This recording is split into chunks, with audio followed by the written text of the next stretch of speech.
It was a Friday night at the City Lights dance hall, and I was already busy behind the bar. 3 little co-eds from St. Catherine's were seated at one end and were trying to make my life even more complicated. They weren't being bad customers, in fact. Only the tall brunette was actually a customer. The other 2 were underage, or at least I'd bet my license on it. Still, I kept feeding the drinks to Bernadette, the brunette, and turned a blind eye to whoever she passed them off to. Let's face it, having 3 hot college co-eds partying in your bar was always good for business. I looked back over at them. Okay, having 2 hot co-eds and the other one, Grace, being kinda pretty but extremely well endowed was good for business. How were they making my life difficult? Simple. It was their non-stop flirting. It was very distracting, especially the pretty bubble-headed blonde named Lacey. I realized they were just practicing, getting ready for the deluge of guys that would be here within the hour. Being located right across the street from the battery plant made it easy to tell when the second shift clocked out. Even with the early crowd and the added distractions from Lacey, I knew instantly when she walked in. It's hard to forget someone you'd planned to spend the rest of your life with, the one you'd fallen head over heels for and married. It's also hard not to remember they tore out your heart and stole your little girl. Yeah, those are the people you never forget. She walked down to the opposite end of the bar and took a seat away from the little gaggle of co-eds. She was still attractive even though she looked like she'd been ridden hard and put away wet. She wore a little crop top under a sheer blouse and jeans. It showed off her trim body and a small tattoo on her abs, which was new. At least it was to me. Other than the concerned look on her face, she appeared to be ready for a night of dancing and fun. I wondered instantly if she was going to bring her date here. Surely she ain't that stupid. I quickly reined in my anger.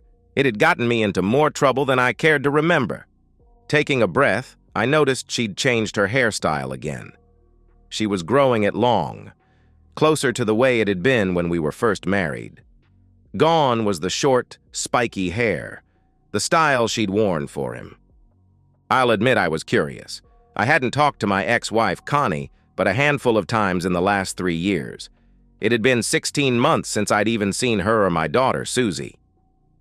My thoughts were pulled back to the present by a syrupy, sweet voice. "Oh, TJ," the pretty young blonde sang out. Yeah, Lacey, what do you need?" Other than having a certain cute bartender show me a good time tonight? Bernadette and Grace giggled. "Lacey," I said, giving her my undivided attention. "You know, Maury isn't here yet." The stunned look on her face spawned an outburst of laughter from her friends. I grinned at the thought of her with my closing bartender. Maury was a 5'8", 150-pound, banty rooster of a cowboy in his early 50s. He really was a cowboy since he ranched during the day and then tended bar most nights. My grin turned into a smile as I watched her discomfort. Apparently, that wasn't the bartender she'd meant. I saw the joy drain out of her face as she began to get embarrassed. "Come on, Lace," I said, laying my country drawl on thick. "You know a night with you would ruin me for all other women." It was like flipping a switch as the life sprang back into her face. She flashed me a huge smile. "Don't I know it, but oh, what a night it would be," she said, trying to sound seductive. "Come on, Lace," Bernadette said, rolling her eyes. "Let's get a good table. TJ, would you send a waitress over?" "Sure thing, Bernie." Bernie and Grace began walking over to an empty table, but Lacey slid slowly down the bar until she was in front of me. She leaned forward, making sure her frilly blouse gaped open, exposing the deep valley of her 2 young, ample breasts as they tried to escape. She smiled and watched me take in the view. "You know, TJ," she said in her most sultry voice, "I really would make it memorable. I'd love to rock your world." "Thanks, Lace," I replied in my sincerest voice. "But my world is just beginning to settle back down, and unless you're ready for a long-term commitment, I'll have to pass for now." "Well, don't wait too long. My offer won't last forever." She slid back off the bar, smiled, and winked. I noticed she put a little extra swish in her gait as she hurried over to her friends. Another satisfied customer, I grinned to myself. I guess I should introduce myself. My name is Jacob Carlton. Jake, or TJ to most people. Texas Jake to those few who know me as some wannabe country singer.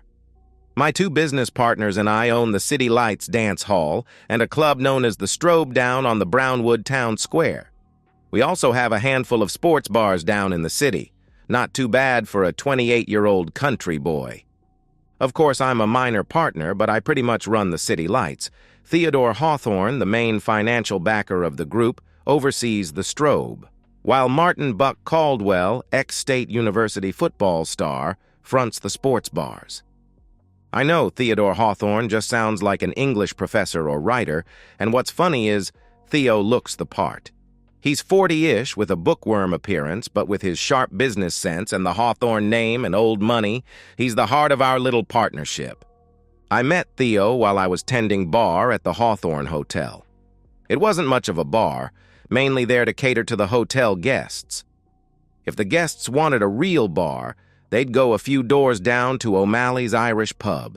If they wanted the club scene, they'd go over to the Strobe. Buck is a local celebrity and is the face of our group. He was the star running back for State University about 30 years ago. I don't think there's a person he hasn't met in this state. With Buck's name, Theo's money, and my newly found talent for day-to-day operations, we've been more than a little profitable these first 2 years. It's been one of the few bright spots in my life since my divorce 3 years ago. We initially connected with Buck through his nephew, who I spent time with while in the Johnson County Correctional Facility. His nephew Ricky was doing a little stint for drugs while the reason I was there was now sitting at the end of my bar. "What are you drinking, Connie?" I asked, trying to keep my disdain in check. "The usual, please," she replied meekly. "Sorry, fresh out of rat poison. How about some arsenic?" She paled slightly. I guess I don't hide my feelings very well. "A mojito, please." I nodded, made her drink, and put it in front of her. She took a sip and smiled weakly. "Extra mint, you remembered." "I remember a lot of things. Now what do you want?" "I need to talk with you. Could you spare a few minutes?" "Connie, I'm working," I replied. "It's important, Jake." Typical Connie, I thought. Always about what she felt was important. "You should have called," I said flatly. "Would you've answered?" "Probably not," I smirked, and then relented. "When my extra help arrives, I can take a short break." "Thank you," she said softly. I went back to the tending bar for the next half hour before Maury and my extra barmaids showed up. Connie led me over to a table. I'll admit, I was admiring the way she filled out her jeans and her tribal tramp stamp, another new addition. She scanned the place, and a gentle smile formed on her face. It was a face I would have once killed to wake up to. Now killed sounded pretty good. "How's the singing career going?" she said, ignoring my obvious glare. "Hanging by a thread. I still do several gigs a month, but just locally. I did talk to a guy here in town who's formed his own label. His name is Ron Beck, and he was pretty straight with me." "Does he think you can make it big?" she said, smiling warmly. I couldn't tell if she was actually interested or if she was just being sarcastic. I didn't care what she thought, so it didn't matter either way. "Yeah, he does. He said I was good enough, but so are 1,000 other guys. He told me to keep punching but keep my day job." She scanned the bar again and nodded. "Seems your day job is doing pretty well." "Yeah, things are starting to look up. Now, why the hell are you here?" I said, unable to hide my sneer. "I'm trying to right a wrong," she replied.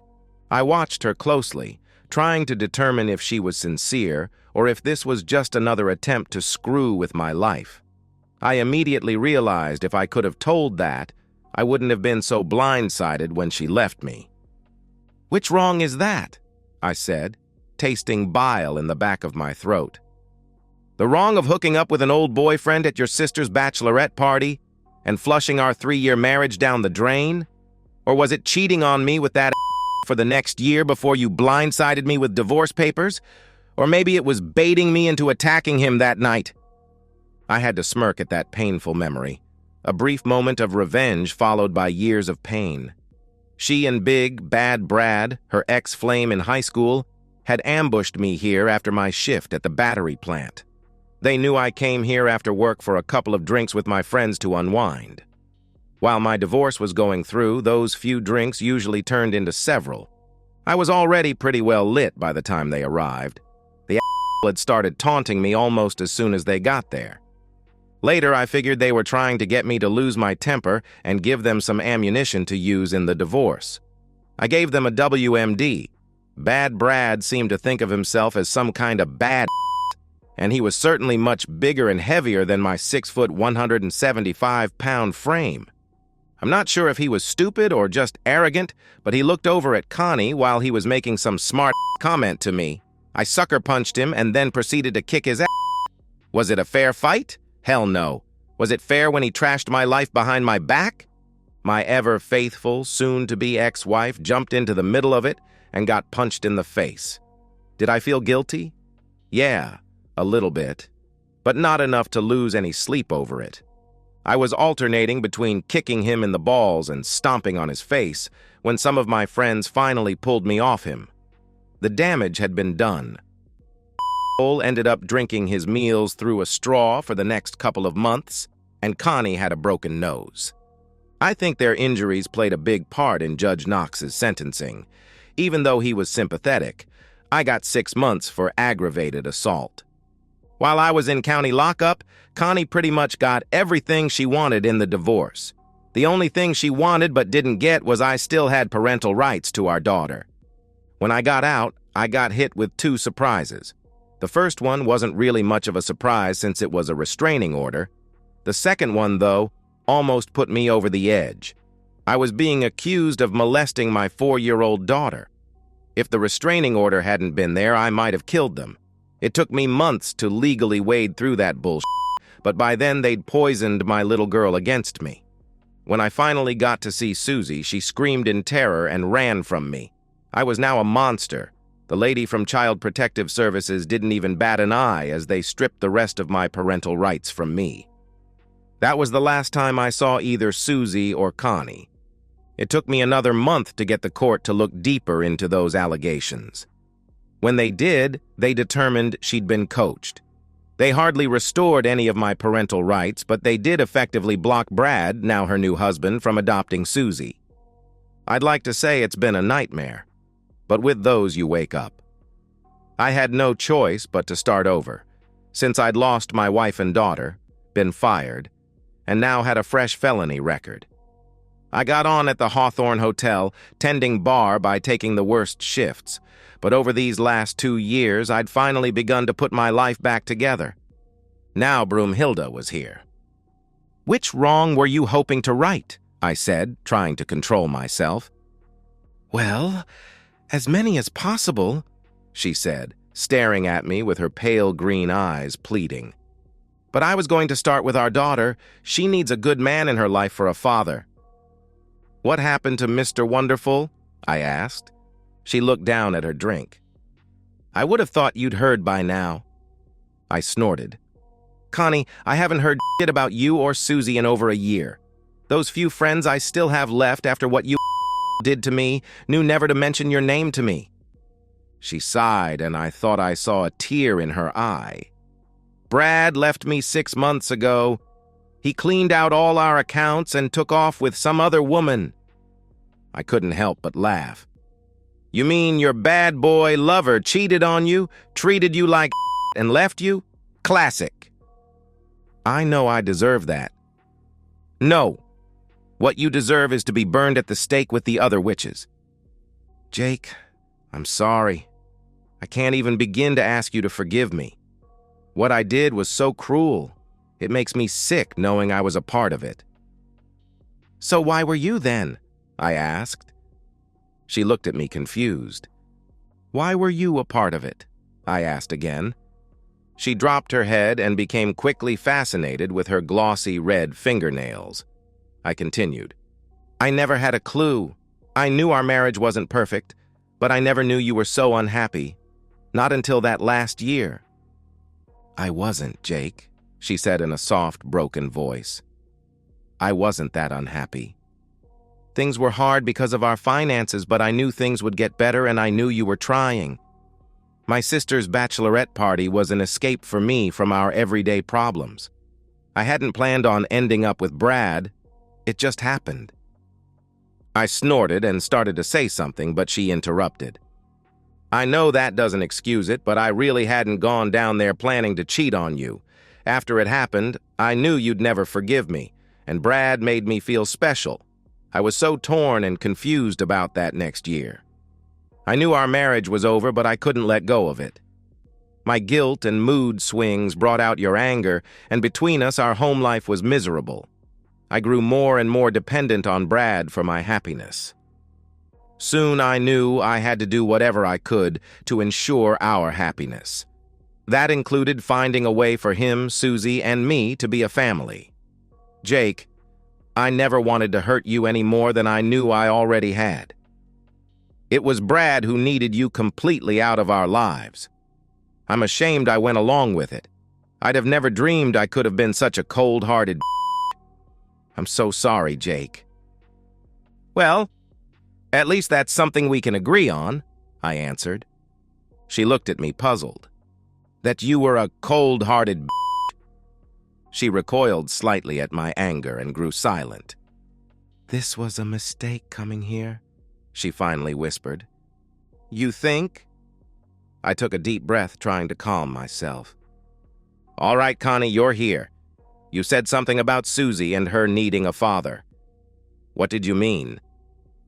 She looked around the dance hall as she spoke, refusing to even look at me. With Brad leaving us broke, Susie and I ended up moving in with Mom. My sister and her husband had moved out to California. Now Mom has moved to Arizona. She met some guy online and took off. The rent is paid up through the end of this month, but I can't afford it by myself. She ducked her head again and stared at her drink. Jake, there's nothing to keep me here. I can get another job doing bookkeeping work just about anywhere, but it barely pays the bills. I've got family back in Philadelphia. I contacted them and they could use me to help with one of the family businesses. They've also got a place for Susie and me to live. So you'll be taking my daughter to Philadelphia? I asked coldly. Yes, she said weakly and then slowly looked up at me. Her eyes were pleading as they filled with tears. I'm living in a hole of a life here, Jake. I've got no reason to stay, unless you can give me one. I fought the urge to rip into her and remind her it was her own damn fault. But the thing I fought hardest against was not to allow my hope to grow. What my bitch of an ex-wife was dangling in front of me had been my greatest hope these past few years. So what are you saying, Connie? That you now want me to be a part of my daughter's life? Does she know this? The last time I saw her, she was terrified of me. I can start working on that, Jake. It will take a little time, but I'm sure she'll come around. The fact she hadn't done anything to repair that relationship already wasn't lost on me. I might be a little slow at times, but if you want, I suggested calmly, I can send a letter that you could read to her. I think it would only confuse her right now. Maybe when she's older? Jake? There's a condition, she said nervously. Okay, here it comes. Susie and I are a package deal. Ah, the piece of dog in the birthday cake?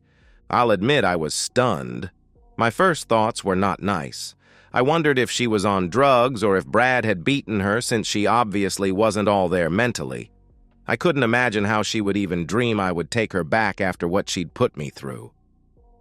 Thankfully, I was able to reply without gagging. And just what does that mean? I asked. She turned away and couldn't face me again.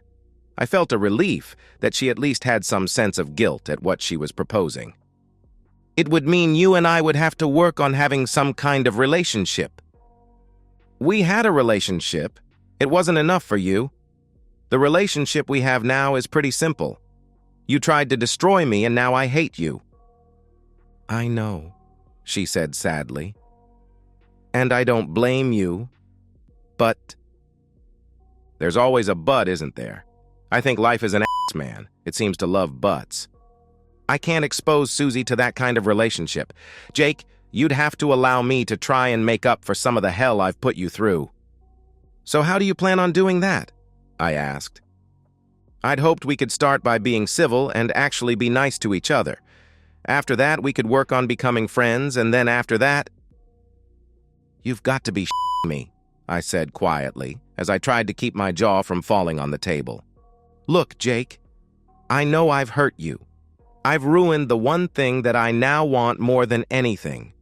I want our family back. I'm not stupid. I know it will take a long time, maybe even a lifetime to make it up to you, but I'm willing to try. Would you please just consider it? So would you be willing to give me back my visitation rights?" Her pause gave me all the answers I needed. I took a deep breath as my hatred for this began to boil over. She watched me, and I saw fear in her eyes for the first time since I'd beat the out of Brad. My feelings were probably written all over my face. So let me get this straight. In order to even see my daughter, I have to allow you back into my life. The more I expose my throat and heart to you, the more you might allow me into Susie's life. I get to see my daughter only when you're there, and that's assuming you can even get her to speak to me again. And if, by some miracle, we somehow become a real father and daughter again, you can still just take her away from me if you're having a bad day. Of course, if you ever find another Brad, you'll both be gone overnight and I'm out of luck." I glared at her, waiting for some kind of answer. She stared back at me with tears starting to run down her face. "I know you don't trust me, but I promise I won't do that to you. I know what I've lost. I just need a chance to try to win some of it back. You're right, Connie. I don't trust you to do anything but what's good for your selfish ass. You made those same promises when we got married, but it didn't keep your legs from springing apart for Brad, did it? Damn! Now you're pimping out your own daughter, so I'll take you back? That's pathetic even for you. Jake, I'm sorry, but I'm desperate," she cried out loud, enough that I could feel the eyes of some of the people around us staring. "I can't lose Susie," she quietly sobbed. "She's all I got now." I was trying to get my head around this, fighting a sick feeling that if I couldn't come up with some kind of solution, then I wouldn't get to see my daughter again, at least not until she was 18. The problem was there wasn't an answer. Connie had made it clear it was an all-or-nothing offer, and even the all part was subject to change. I knew I couldn't live like that, waiting for her to tear Susie away from me on a whim. It wouldn't be fair to Susie or me. But to end any hope was killing me. Sometimes God or fate or whatever you believe in smiles on you. It's like some decision was made, that in the middle of a string of bad days, this day was going to be a good one. For me, it started with a little girl's voice ringing out across the bar. Uncle TJ. Izzy, a pretty little 6-year-old girl with long black hair, came skipping over to us. She was trailed by her 4-year-old brother, a husky butterball of a boy who stomped across the barroom floor in his new cowboy boots. I got to my feet just in time to catch the little girl as she launched herself into my arms. Her squeal pierced the country music that filled the hall. I heard several laughs from some of the surrounding tables. There's something about a child's laughter that's contagious, and I felt myself laughing with her.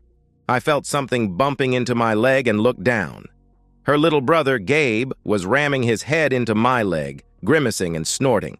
Apparently, he thought he was a bull today. Putting his sister down, I picked up the baby bull and tickled him. He burst out laughing, and I put him back down. As soon as his boots hit the floor, he was back in bull mode. "So where's your mama?" "She's over there with Uncle Maury," Izzy chirped. I looked over and saw her. Her tanned skin, high cheekbones, and long, straight ebony hair gave notice of her Native American heritage. She had a swimmer's body, lean and athletic. I grinned as I marveled at the way her tight butt and muscular thighs filled out her jeans. but it was her dark, piercing eyes that grabbed me. As they glanced over at my ex-wife, I knew my Creole princess wasn't happy. Damn, she's beautiful when she's jealous. "We're going to Aunt Marie's house to swim." "Oh yeah?" I replied, smiling. "Maybe I can join you after I get off work. Mama said you and she would go swimming after we were in bed, but don't see how. She didn't bring a swimming suit." I grinned. "Well, maybe she can borrow one from Aunt Marie." Both kids squealed. "Uncle TJ, both Mama and you could fit into Aunt Marie's swimsuit." "Well, that would be interesting," I said, grinning. Both kids squealed again. "Why don't you and little Sitting Bull here go ask Uncle Maury for one of his special strawberry slushes? My treat." Both kids cheered, and Gabe came out of character long enough to pump his fist in victory. I looked back over at Connie and saw the defeated look in her eyes. We both had our answer. "I really screwed us up bad, didn't I, Jake?" she whispered. "Connie, if you ever grow a soul, let my daughter know her daddy loves her. He just couldn't jump through all the hoops and relive the hell her mama wanted to put him through again." He watched her pale as she dropped her head. "One piece of advice, though. Tell her the truth about you and Brad, and about me. If you don't, she'll find out when she's older, and she'll hate you, even more than I do." With that, I walked over to the bar, knowing I'd never see my little girl again, at least not until she was grown. It hurt, but the last 16 months had gotten my heart used to it. When I got there, Josie wrapped her long arms around my neck and stared into my eyes. I could see the dark flashes dancing dangerously in her eyes. "Is that her?" she whispered. I nodded.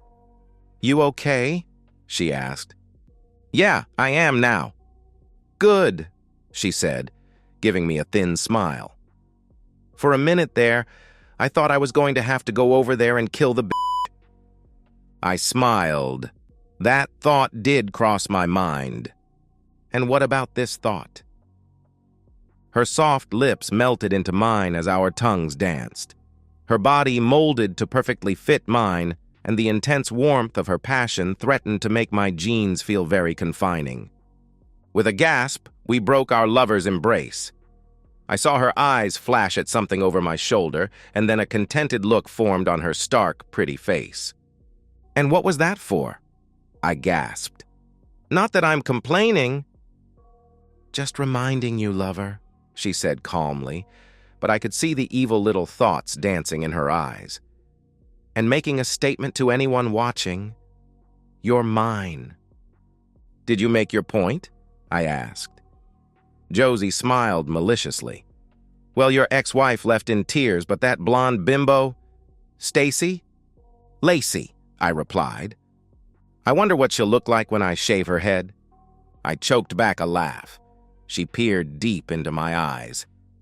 "And if you use the word scalped, our midnight skinny dip will end with a cold shower for you, Buster." I smiled at her as I realized I'd really moved on. I was finally ready to dance again. And so, we've reached the end of today's story. Was it what you expected, or did it take a twist you didn't see coming? I'm curious to hear your thoughts. Share them in the comments below, and let's get a conversation going. If this story kept you hooked, make sure to hit that like button. And if you're new here or just haven't subscribed yet, now's the perfect time to join our community. I bring you fresh, captivating stories every day, so click that subscribe button and turn on notifications so you never miss out. Thanks for watching, and I'll see you in the next one.